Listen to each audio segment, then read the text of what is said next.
Si të përgatitim burgers në shtëpi.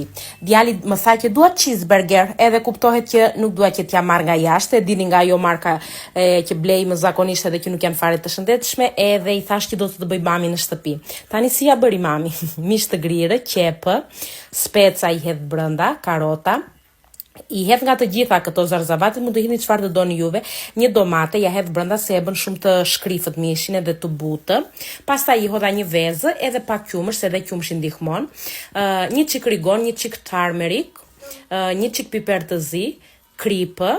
Bukën siç e patë e bëra në mikser. Bukën unë e ruaj kur bëhet e hupët e ruaj në të ngrirjes.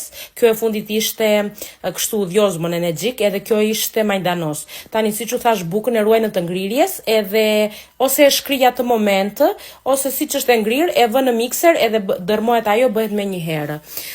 Tani i bëj kështu në formë, u jap formë një herë, edhe me që zura shumë brumë, gjysmën do ta përgatis tani për në darkë, edhe gjysmën tjetër do ta përgatis ta vë në të ngrirjes, që ti kem gati për herën tjetër. Kuptohet që mishi grirë nuk ishte një herë në të ngrirjes, se kur e shkri nuk e ngri dot për herë të dytë.